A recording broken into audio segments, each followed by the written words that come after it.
Now, I should confess that Colleen and I have only just met, but we have a Tim Burton exhibition on at the Design Museum. It's not a puff for that, although it is the most successful exhibition in our history. And Tim is one of the designers you've worked with. When you talk to him, you are his designer of choice. He only really wants to work with you when he can. But you obviously work with many designers. So you have that kind of flexibility.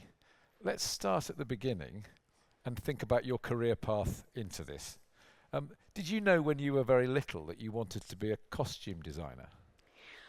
When I was small, I grew up in the country, and my dad was a farmer. So I had no idea that costume design existed as a life.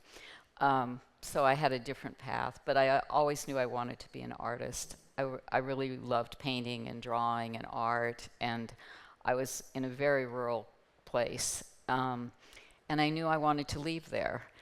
And my path is a long path, but it wasn't exactly a direct path to costume design. But I always feel that in costume design, in a lot of different ways in life, that sometimes if you do a job that's, say I've been a waitress, I've worked in a French fry factory, I've done all kinds of menial work, and I've worked in fashion, and all the things that I did, besides studying painting and art, have all kind of come together in a very Zen way that serve the work that I do today. That's really interesting, that kind of multiple networks feeding in. But you want to be an artist, but you have all this kind of experience. When you're given a brief, when you're given a job, when you work on a film, how much do you draw on that experience? How immersed do you have to get into? I mean, let's say The Geisha Girl, for example, the memoirs of a geisha girl. You obviously hasn't lived and worked in Japan for much, if at all. So how do you approach something like that? Well, first of all, we have to remember that Memoirs of a Geisha is written by a man, an American. So it's already, a departure from a culture that's being created with an homage to a culture. But for me, when I started Memoirs of a Geisha, I did deep research into the history of geisha and what they were in Japan, and it's an art form that's been misinterpreted by the West, and was pretty much mainly not destroyed, but really damaged by the Second World War, when Americans came and they thought geishas were prostitutes. And this is the story of the upheaval of a huge cultural and art movement in Japan. I mean, the history of the geisha is amazing, but it's also, for me, incredibly intimidating as a designer to approach such an honorable culture and such an amazing, like every layer and every symbol and every part of the kimono from the geisha era means something. And the people who create them are oftentimes called in Japan living national treasures, which is a country that absolutely values craft and art in a way that I don't think any place else I've ever been in the world does. You come into it as this person from America, a costume designer, and you're like so terrified of doing the wrong thing. And Rob Marshall, my director, goes, remember, we're making a movie here. We aren't writing history. And as I got deeper into the costumes of geisha, for instance, they are unbelievably exquisite and elegant, but the elegance isn't visible, which is part of the sort of culture and the meaning of the geisha. So for me as a costume designer, you can't show all those things in a movie when you're telling a story so quickly. Clothes are moving in front of you, things are moving, they're colorful, they're like, people expect, I always say it is the entertainment business. So people want to see something, they want to learn something, but they really want to see something that's beautiful and fun to them. So I was terrified, and I was in Japan going to museums and meeting all these artists and artisans, And suddenly I went to this random show, it wasn't random, but my going there was random, at a department store of an illustrator from 1930s, a Japanese illustrator. And it was all these beautiful kind of extended kimono and sort of more dramatic take on it. And it kind of set me free. I go, that's what we're going to do. And because Rob comes from dance and music and that background, I showed him the illustrations and he was like, oh my God, this is what we're doing. So that set me free within storytelling of something that is a movie, but still you're creating characters, you're creating people. So you're creating a character of the naughty girl, Hatsumomo, this, the beautiful girl, Sayuri. So you're creating each personality. So you dig into that and back into how a costume or a piece of clothing can help tell that story. How micro do you get with individual characters? I mean, you're working with a director, cinematographer, set designer. There are overall aesthetic concepts, the storytelling, there's the big story, the meta-narrative.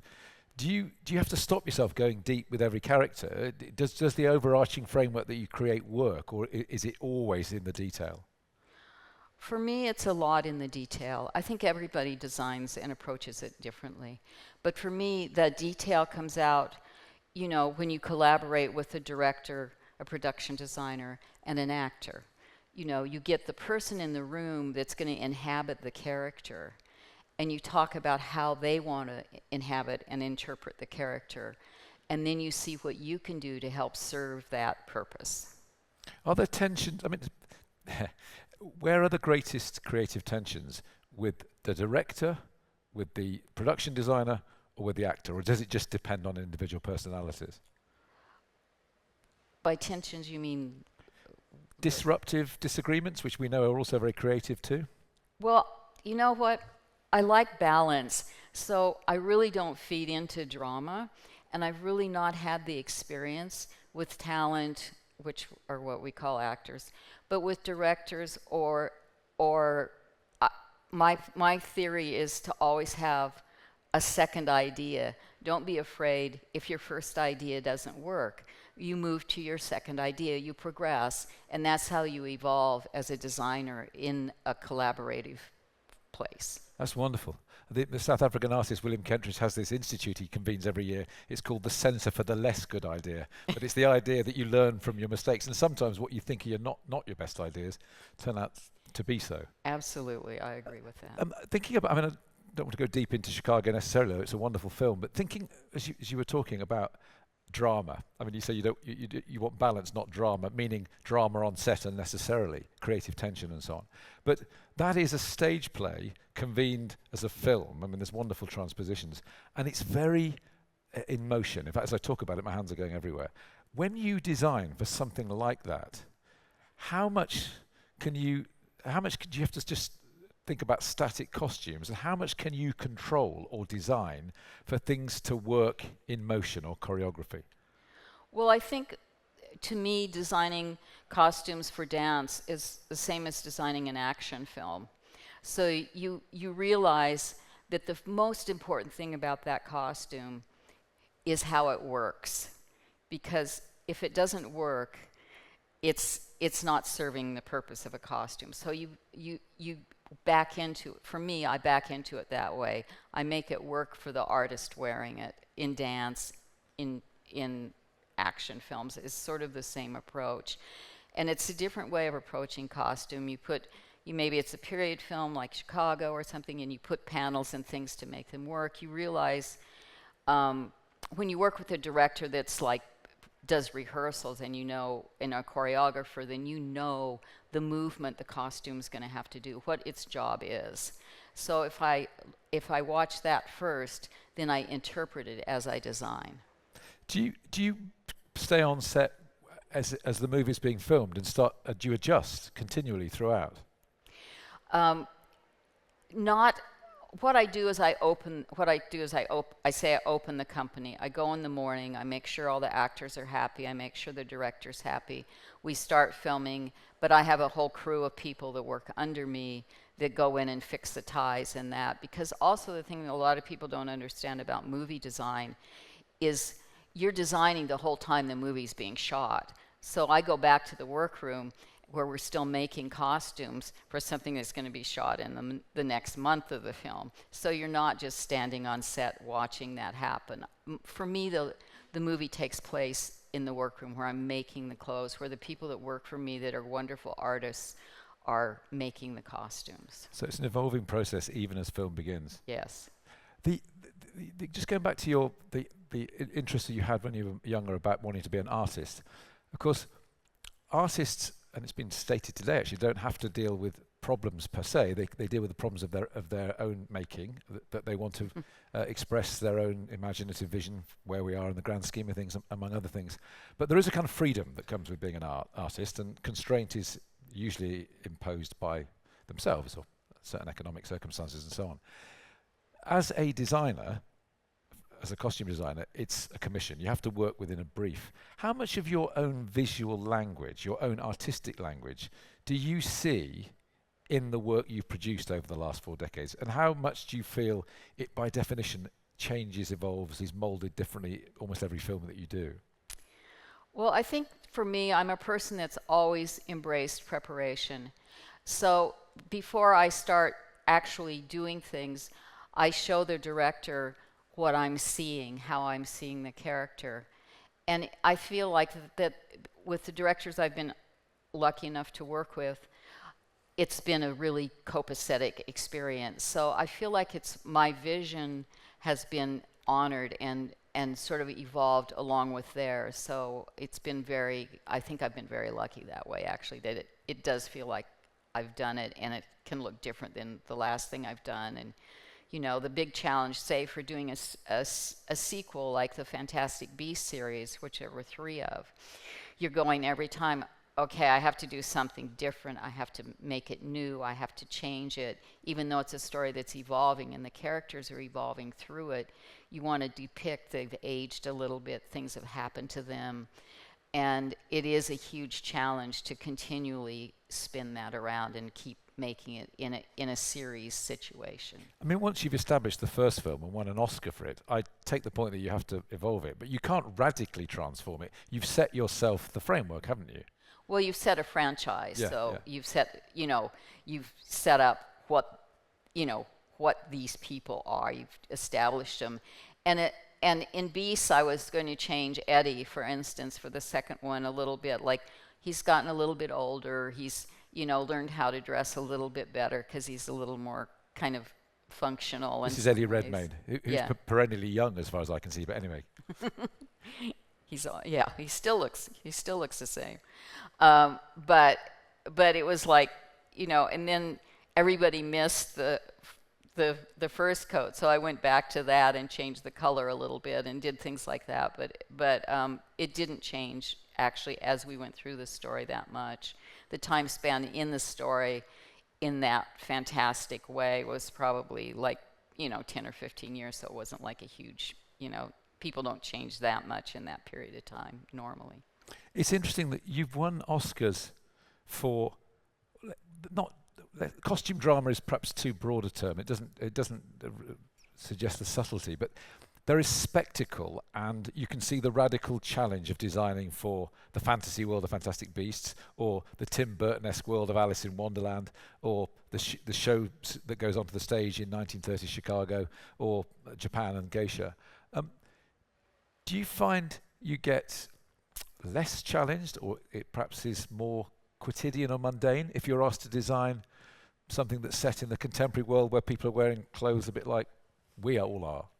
Well, it's a very different kind of challenge, and sometimes a kind of harder challenge in some ways, because you have to really separate like what's going on in fashion in the world around you to who these characters are, and sort of not be beholden to, sometimes, especially with actors, in that they're familiar with brands and they're familiar with fashion, but they're playing somebody that's poor, and you're like, well, It's a great Gucci dress, but you're not wearing it.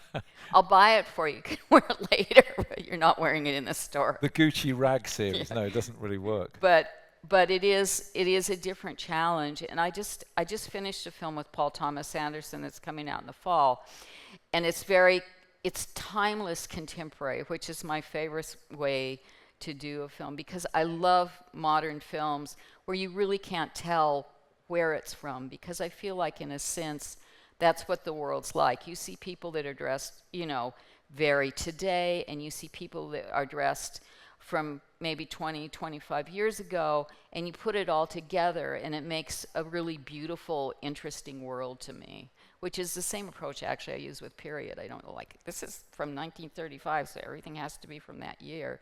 You go back in time, you have a few people that maybe are a little more forward, and it creates a texture that I think is really interesting and a really fun part of contemporary design. Yeah, I mean, that's very interesting, because in fashion in particular, there's a kind of conflation or a compression and a telescoping of different styles. That's, I suppose, what postmodern pluralism is.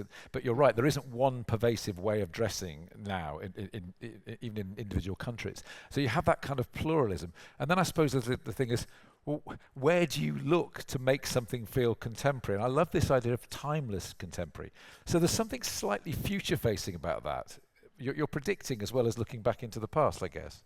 I think it's true. I mean, I think that it is true in today's world, which, the awareness now, because of social media and all the, modern devices, everyone sees everything from all over the world if they're interested, and interprets it, and it's really beautiful to see it interpreted in different ways. On a flight I had recently, I watched a Bollywood movie, and it was, the dancers were dressed kind of in a rap artist way, but not really, but interpreted through a Pakistani kind of lens. And they were such cool costumes. I was like, oh, these are great. I haven't ever seen anything like that before. It felt like a place in time, but it felt timeless in a sense that you could believe it walking down the street today, You obviously have a lot of work on, so that's what success breeds. And also you've worked across cultures in the designs you've made, but essentially you've designed for Western film and television.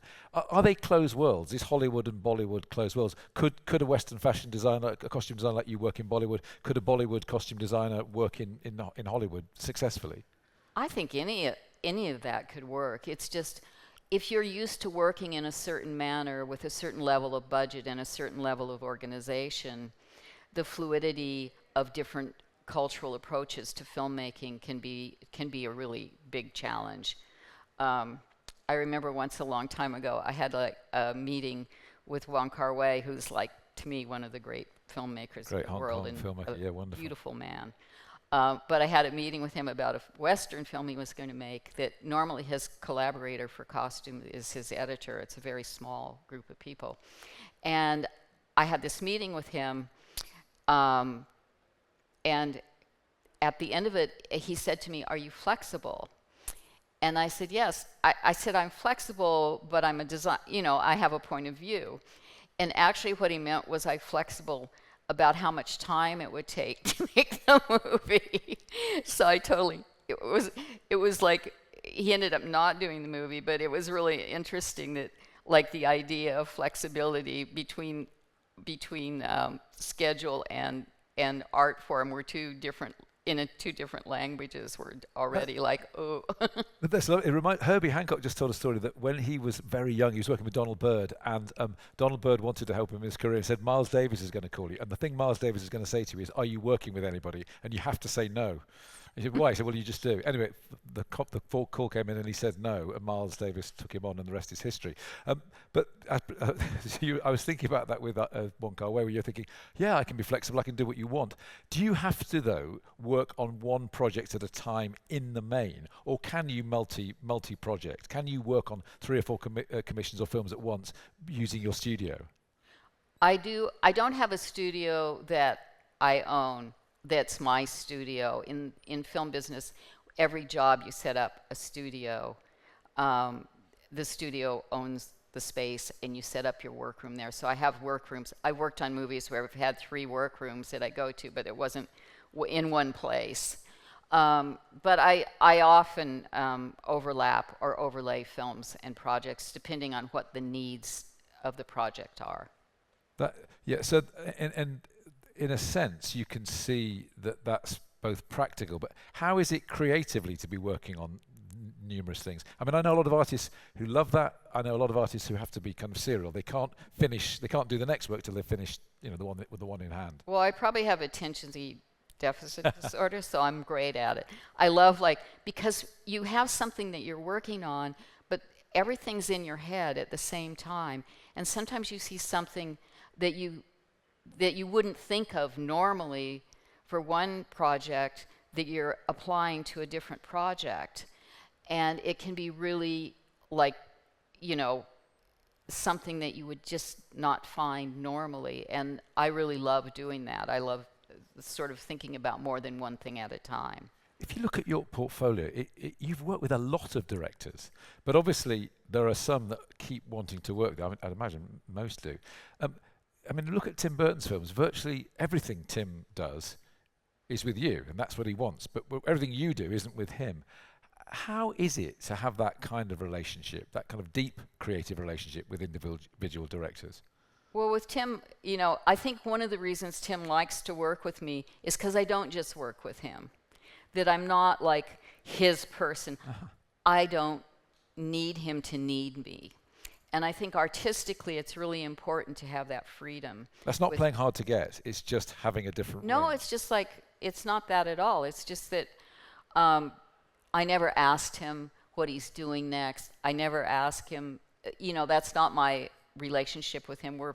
We've known each other 30 years, so we're friends. I know his kids, I know his many wives, but I know Tim well, and I love him he's like my bad little brother. But we, we're easy collaborators because we don't put pressure on each other in that way for work. And I think with Rob, it's the same kind of relationship. You can't just, in the film business, costume designers can work continually, but directors have to, write the script or collaborate on a script, do a budget and all those things that we aren't really involved with. So we have to keep busy in between, and your creative juices keep flowing. If you sit around waiting for somebody to go to work, it's not only sort of making you slow down a bit, it's also kind of a weight on them because they care about you and they want, they don't want you to depend on them in that way. Oh, that's nicely put. Interesting. A lot of films, you imagine that the costume element, whilst important, it can happen at various moments and it can be layered. I would imagine a film like Edward Scissorhands, you virtually have to crack the costume and the look of the central character before the rest of the movie can actually happen. Not conceptually, the story exists. That suit that Johnny Depp wore that you designed, which is currently on show in the Design Museum, is an extraordinary thing. Was that at the beginning of the whole film? Did you crack that early with Tim and Johnny? Well, it was definitely the first hurdle, is figuring out how to make that suit work. It was before they had really stretched leather in the market. And also those days, the approach to film was way different than now. My prep time was pretty small. I was in New York at the time when I was prepping it, and I would go to Orchard Street where all these jobbers were for leather and bits and pieces and gather this stuff, much in the concept, in a weird way, parallel universes to the concept of the film. And then I had to put it together, and then I had to find somebody that could actually make it, which is a huge part of our work, is finding people and keeping the world alive in craftsmanship, in the ability, no matter what AI does, all that, the ability to actually physically make something is a gift. And I found I was struggling because I was working with all these tailors who only could see this way of doing things because all they'd ever done is either make, a few dance costumes, but mainly movie costumes, which were normal clothing. And I finally met this guy in the corner of Western Costume in Los Angeles who didn't speak, he hardly spoke English, he was Russian, but he'd worked for the ballet. So he actually understood what I was trying to do, which was put stretch behind the leather so it would come and go, because we were shooting in a very humid place in Florida. So if you didn't have that, the leather would just start dripping off Edward Scissorhands' body. So it was like, you know, that was my breakthrough on that. And once I had that, then we could move forward. And, you know, the rest of the costumes, after you do a costume like that, the rest of the costumes are relatively easy in a situation like that. That idea about having to find people who can make things in a certain way puts into very sharp relief the whole idea of, you know, expertise and collaboration. How hands-on are you, though? I mean, are you drawing a lot? Are you occasionally working directly with fabric and so on in the development of ideas?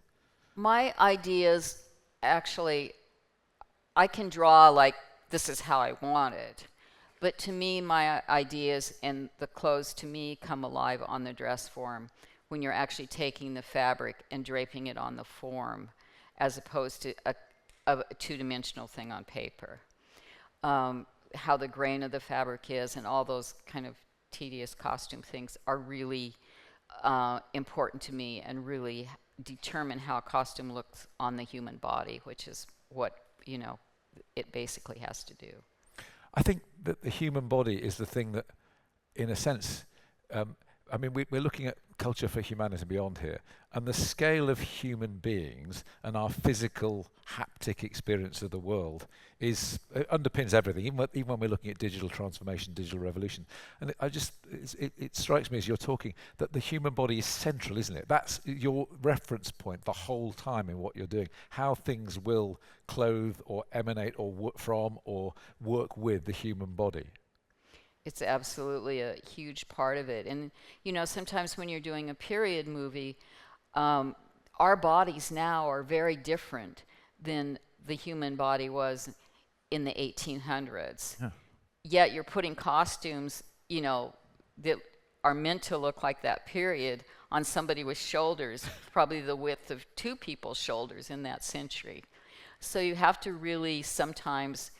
You can take literally the patterns and stuff from the period and put them on a modern body, but they don't look right. So you have to figure out how to trick the eye into having something look like it's from an era or a period, even though, you know, the body that's wearing it is a contemporary body. Okay, that's tricking the eye to look back into the past. You've designed into the future. You've used your imagination along with collaborations with directors to create future-facing worlds. In the brief time we've got left, where do you see the future of film and costume design and film going, given the technological revolutions that are taking place, CGI, AI, and so on? Well, I guess I've been designing since the first, you know, I think when we did the first Alice was the first time I really worked with you know, digital design. And it ended up being really interesting and fascinating to me, the things I had to do, because it was before it got really, now it's way sophisticated compared to then. But for instance, the Red Queen's head was, you know, going to be made bigger, but it was going to be on Helena's body. And so I had to cheat the dress to where her head would not be sitting on the middle part of her costume. So it was really fun for me to jiggle with it that way. As time evolved, you know, now they just do it and you don't have to make those adjustments really. But it can be really fun because things that you struggle with sometimes in costume design, say like a cape that moves the way you want it to move, can be extremely difficult. But with digital extension and movement, you can design the cape that goes to the ground and then, you know, take it away. It can be anything you can imagine. So I've always been fascinated and embraced that technology. And recently I've been working, last year, strangely, I did 2 animated films, which I'd never really done before. And one of the animated films is claymation, along with live action. But some of the artists that I worked with have been using AI to interpret the sets and things like that. in costume, it was interesting to me that a couple of the artists I work with are very adept at AI, and I was designing all these characters that would become puppets, like claymations, like little tiny, people. And all the parts come apart. It's like amazing. But I was designing costumes because we really wanted it to look like a period film instead of, it wasn't like, a kid's cartoon kind of design. And I used, my reference was all period reference of old photographs and stuff. And in creating these characters, we took the photographs and combined faces from period faces to create a mood for how people looked that otherwise with real people you couldn't really create. And it was fun to do it in that genre where I hadn't, because I was doing the whole character, not just the costume, to get it right. It was really an interesting process to me. I don't know where it's going. I think that to use it as a tool is a positive thing, the same way that using a cape that can fly, in a really simple way is the beginning of it all. I think it's not I think that, you can make all AI movies, but I think that that real movies will always have humans in them and people will wear clothes. And then the worlds I think will definitely be changed a lot by AI, the universe around them. But I think to really, who knows? In 25 years, at the way things are moving, you don't know. But I think that there's something in the human spirit, and also, not to harp on it, but the idea is I would really hate people to stop being able to know how to make things with their hands. And I think it's a really, I think it's almost, for some people, the same as an artist doing a painting. It's just something that you have to do in your soul as a person, and I don't think that's going to go away. That's very interesting. All the filmmakers and people concerned with film who've been talking at this summit have been talking about the liberating harnessing of AI and digital technology, but also acknowledging the challenges and what needs to happen. But this idea about the disjuncture between realization or design and making is a critical one, isn't it? If you don't understand fundamentally the materials, on occasion, you don't always have to do it, then how can you produce something that is physically strong in the way that we react to it?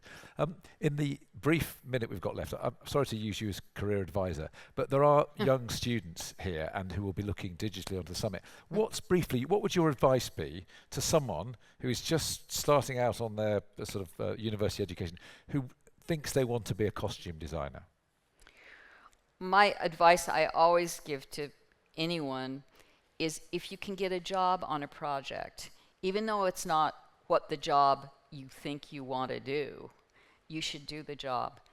Whether it's, delivering papers to somebody, you learn from all those experiences, you see what people do. You're not going to walk in the door unless you're extremely lucky and be hired as a costume designer out of school. It's the idea of, I came from the street to costume design, so I didn't come from an educated, particularly highly educated background. So it's different, but the idea of physically seeing the world that you're going to be in can give you a leg up in a way that you can't even imagine, because you realize, there's potentially so many jobs on movies and in film that you don't know about going to school. You see the list on a call sheet that this does it, but you don't really know those jobs. And the job you think you might want to do coming out of school might not be the job that you end up doing.